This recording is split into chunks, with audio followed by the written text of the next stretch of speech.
সংস্কার আপনারা যদি খেয়াল করে দেখেন, এই মুহূর্তে সংস্কারের যে আলোচনা, সংস্কার নিয়ে যে আলোচনা হচ্ছে, অবশ্যই এটি প্রয়োজন আছে, অবশ্যই এটি প্রয়োজন আছে। বাংলাদেশের যে সংসদ ব্যবস্থা, সংসদীয় ব্যবস্থা, এটি এক পক্ষ আছে, দ্বিপক্ষ হলে কি কি ভালো হতে পারে সেটি নিয়ে আলোচনা হচ্ছে। সেটির পক্ষে বিপক্ষে সবই মতামত আছে। একজন ব্যক্তি দুবারের বেশি প্রধানমন্ত্রী, পরপর দুবারের বেশি প্রধানমন্ত্রী হওয়া উচিত নয়। অনেকে মনে করেন তাহলে স্বৈরাচারের যে প্রবৃত্তি, সেটাকে হওয়ার যে টেন্ডেন্সি, সেটাকে রোধ করা সম্ভব হবে। অবশ্যই এই প্রস্তাবনা বিএনপির পক্ষ থেকেই সর্বপ্রথম দিয়েছে। এটি নিয়ে আলোচনা হয়েছে। তত্ত্বাবধায়ক সরকার ব্যবস্থা নিয়ে আলোচনা হয়েছে।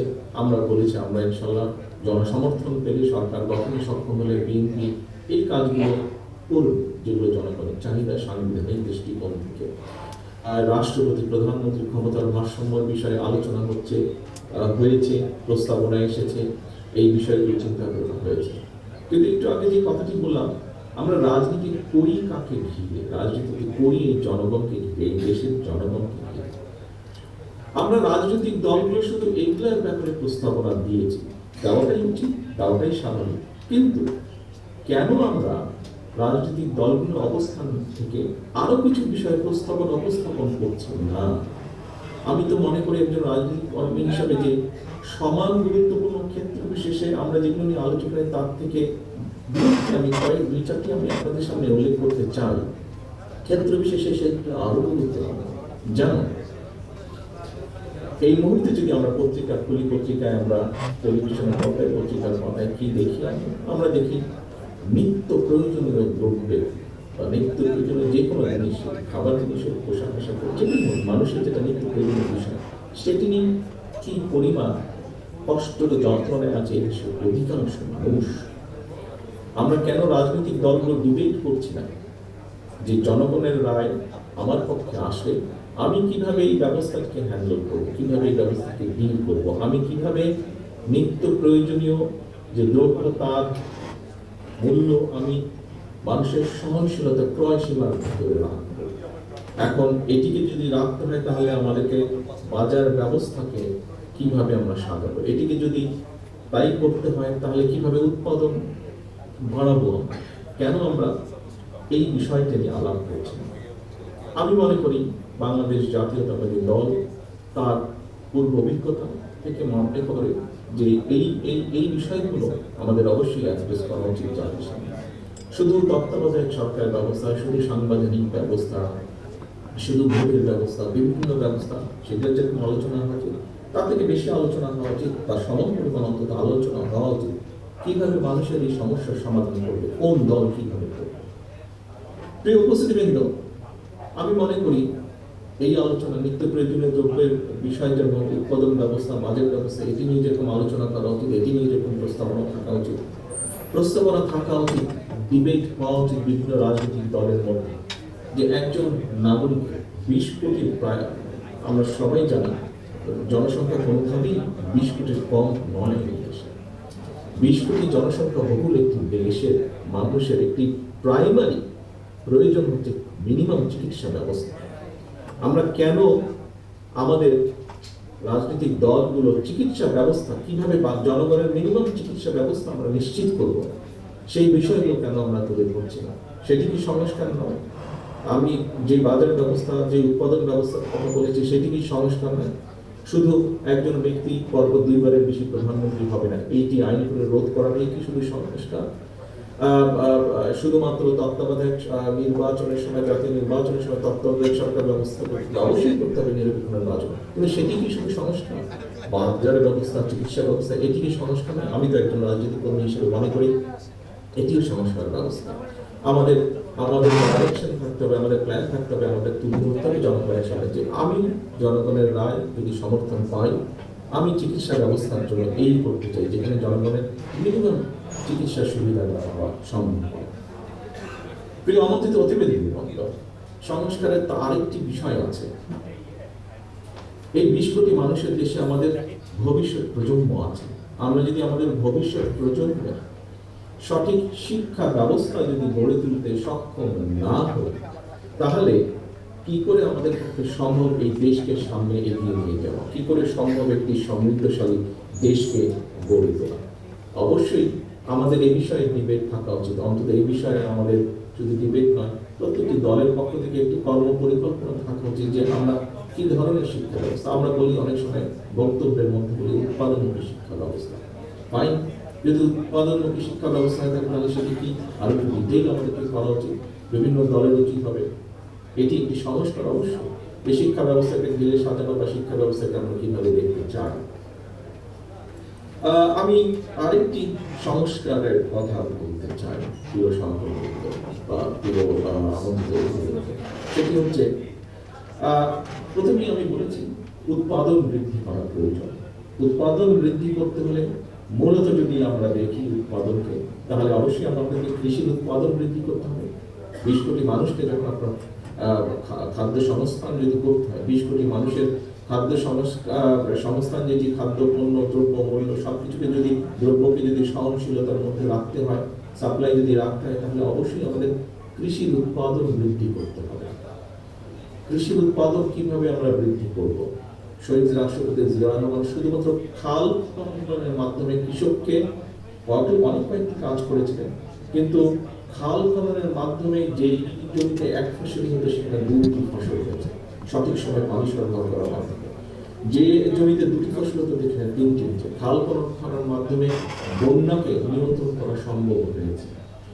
বন্যাকে নিয়ন্ত্রণ করার মাধ্যমে দেশে যেটি হয়েছে, কৃষক প্রতি বছর ক্ষতিগ্রস্ত হয়, ফলে ধীরে ধীরে কৃষকের অর্থনৈতিক মেরুদণ্ড মজবুত হয়েছে। আমন্ত্রিত অতিথিবৃন্দ, সম্মানিত অতিথিবৃন্দ, আপনাদের কি একবারও মনে হয় না যে যেই কথাটি মাত্র আমি বললাম, খাল খনন থেকে শুরু করে কৃষির কিভাবে উৎপাদন বৃদ্ধি করা যায়, এই প্রিয় সংস্কার, আমি তো মনে করি একজন রাজনৈতিক কর্মী হিসেবে এটি অনেক বড় একটি সংস্কার। একই সাথে যদি আমরা চিন্তা করি বাংলাদেশের ঢাকা শহরের পাশেই আছে আশুলিয়া, আপনারা দেখেছেন এখানে কতগুলো ইন্ডাস্ট্রি আছে, এছাড়াও বিভিন্ন জায়গায় ইন্ডাস্ট্রি আছে। আমাদেরকে শিল্পের বিষয়ে কোথায় চিন্তা করা উচিত, কিভাবে উদ্যোক্তাদেরকে আমরা একটা স্টেবল সিচুয়েশন দিতে পারি, যাতে উদ্যোক্তারা উদ্যোগ গ্রহণের মাধ্যমে এই দেশে উপস্থাপন করতে পারে, তাদেরকে নিরাপত্তা দেওয়া সম্ভব হয়। অবশ্যই এটি একটি সংস্কার। একই সাথে সেখানে যে শ্রমিকরা কাজ করবে, সেই শ্রমিকদেরও কিভাবে তাদের ন্যায্যতা নিশ্চিত করা যায়। আমি তো মনে করি একজন রাজনৈতিক কর্মী হিসেবে এটি অন্যতম একটি বড় সংস্কার। এই সংস্কারটিও আমাদের করা প্রয়োজন। এখানে অনেক সমস্যা আছে, কিন্তু এই বিষয়গুলোকে আমাদের অ্যাড্রেস করা প্রয়োজন। আমন্ত্রিত অতিথিবৃন্দ, সম্মানিত অতিথিবৃন্দ, একটি বিরাট বিপদের মধ্যে আমি বহু বছর যাবৎ বাংলাদেশের বাইরে আছি। আপনারা এখানে যারা সামনে উপস্থিত আছেন, আপনারা দেশে আছেন। প্রায় আমরা দেখেছি, বিশেষ করে স্বৈরাচার সময় তো প্রায় আমরা নিউজে দেখতাম পরিবেশ দূষণ। ঢাকা শহর সহ সমগ্র বাংলাদেশে পরিবেশ দূষণ অত্যন্ত তীব্র মাত্রায় পরিবেশ দূষণ। সামগ্রিকভাবে সমগ্র বাংলাদেশই পরিবেশ হুমকির সম্মুখীন। আমরা কি রাজনৈতিক দলগুলো জাতির সামনে পরিবেশের ব্যাপারে সংস্কার উপস্থাপন করতে পারবে না? কিভাবে আমরা পরিবেশের উন্নতি ঘটাতে পারি? এই যে দূষণকে কিভাবে কমাতে পারি? আমি তো মনে করি এই দূষণ কমানোটিও একটি সংস্কার প্রস্তাব বা সংস্কারের একটি বড় অংশ। কারণ এই দূষণের কারণে প্রতি বছর লক্ষ লক্ষ শিশু, কোটি কোটি মানুষ অসুস্থ হয়ে যাচ্ছে শারীরিকভাবে। সেটি পলিউশন, বিভিন্ন রকম পলিউশন, শব্দ পলিউশন বলেন, সেটি ধোঁয়ার পলিউশন বলেন, ধুলাবালির পলিউশন বলেন, যেটি বলি না কেন, আমরা এই পলিউশন থেকে কিভাবে আমরা রাজধানী সহ সমগ্র দেশকে রক্ষা করতে পারি, দেশের মানুষকে রক্ষা করতে পারি, এ ব্যাপারে তো আমরা আমাদের পরিকল্পনা উপস্থাপন করতে পারি জাতির সামনে। প্রিয় সহকর্মীবৃন্দ, আরেকটি বড় বিষয় আপনাদের সামনে তুলে ধরতে চাই। আমি মনে করি এটি অত্যন্ত গুরুত্বপূর্ণ একটি সংস্কার। এটি আমাদের রাজনৈতিক দলগুলো, যারা আমরা জনগণের রায় চাই, আমি তো মনে করি জনগণের সামনে আমাদের এই ব্যাপারেও এটিকেও সংস্কার প্রস্তাব বিবেচনার দরকার নেই। আমি তো মনে করি এটি সংস্কার প্রস্তাব। 20 কোটি মানুষ যদি আমরা ধরে নিই, 20 কোটি মানুষের প্রতিদিনের ব্যবহার্য পানি, কি পরিমাণ পানির প্রয়োজন হয়, প্রতিটি মানুষ কি তার ব্যবহারের জন্য যথেষ্ট পানি, পিওর পানি কি আমরা সরবরাহ করতে সক্ষম হচ্ছি? আমরা হয়তো করছি না। তাহলে এই 20 কোটি মানুষকে কিভাবে আমরা পানি, খাবার পানি বলেন, ব্যবহার্য পানি বলেন, মিনিমাম পিওর পানি আমরা তাদেরকে সরবরাহ করতে পারি, এটি কি একটি সংস্কার প্রস্তাব হতে পারে না? অবশ্যই হতে পারে। আমরা কি চিন্তা করে দেখেছি সারা বিশ্বে কিন্তু এখন পানি এবং পানির সাথে একই সাথে জ্বালানি, সেটি জ্বালানি বিভিন্নভাবে হতে পারে, পেট্রোলিয়াম হতে পারে, গ্যাস হতে পারে, জ্বালানি একটি ক্রাইসিস আস্তে আস্তে তৈরি হচ্ছে সমগ্র পৃথিবীতে। 20 কোটি মানুষের জ্বালানি ব্যবস্থা কি হবে, কি কি হতে পারে, কিভাবে আমরা জ্বালানি কমফোর্ট দিতে পারি মানুষকে, সেটিও তো সংস্কার প্রস্তাব আমি মনে করি, এবং সে ব্যাপারে আমাদের চিন্তা পরিকল্পনা যাদের সামনে উপস্থাপন করা উচিত। প্রিয় সহকর্মীবৃন্দ, আমাদের এই যে আপনাদের সামনে ইফতারের আর বেশি সময় নেই, আমি বক্তব্য বাড়াবো না। আমি এখানে উপস্থিত যারা রাজনীতিবিদ আছেন সকলকে আমি অনুরোধ করবো, আসুন জনগণের এই বিষয়গুলোর ব্যাপারেও আমরা চিন্তা করি, কথা বলি, আমাদের এই ব্যাপারে আমাদের কি কি সংস্কার আছে সেগুলো আমরা তুলে ধরার চেষ্টা করি। আমরা বাস্তবধর্মী সমালোচনা অবশ্যই করবো একজন আরেকজন, কিন্তু সমালোচনা করতে গিয়ে এমন পরিস্থিতিতে যাতে আমরা এসে না দাঁড়াই যেখানে আমরা জনগণের এই ইস্যুগুলোকে, দেশের এই ইস্যুগুলোকে আমরা অ্যাড্রেস করতে ভুলে যাব, আমাদের কাছে অন্য কিছু মুখ্য হয়ে যাবে, এগুলো গৌণ হয়ে যাবে। এটি যদি হয় তাহলে এই দেশের সম্ভাবনা সব শেষ হয়ে যাবে, নষ্ট হয়ে যাবে। এবং অবশ্যই এটি আমাদের এই ঘরে উপস্থিত কারণই সেটি চাওয়া নয়, কারণই সেটি চাওয়া নয়। আসুন আমরা এখনই নিশ্চয়ই, আমি যতটুকু জানি এখন মোনাজাত হবে, আসুন আমরা আজকে এই রমজানের দিনে রোজার সময় আমরা এই মুহূর্তে আল্লাহর দরবারে হাত তুলি, আল্লাহর দরবারে হাত তুলে আমরা আল্লাহর কাছে রহমত চাই, যাতে এখানে আমরা যারা উপস্থিত আছি রাজনীতিবিদ হিসেবে আমরা যাতে এই বিষয়গুলি সহ দেশ ও জাতির প্রয়োজনে যেগুলো গুরুত্বপূর্ণ বিষয়, সেই বিষয়গুলো আমরা একসাথে বসে আলোচনা করে যাতে আমরা জনগণের সেই সমস্যাগুলো ধীরে ধীরে কমিয়ে আনতে সক্ষম হই। আল্লাহ যাতে আমাদেরকে সেই তৌফিক দেন, আল্লাহ যাতে আমাদেরকে সেই রহমত দেন, আমরা আল্লাহর কাছে সেই দোয়া চাই। আবারও আমি এনডিএমকে আজকে আমাকে এখানে আমন্ত্রণ জানার জন্য আন্তরিকভাবে তাদেরকে ধন্যবাদ জানাতে চাই, এবং আন্তরিকভাবে ধন্যবাদ জানাতে চাই জনাব ববি হাজরাতকে আমাকে আমন্ত্রণ জানাতে চাই।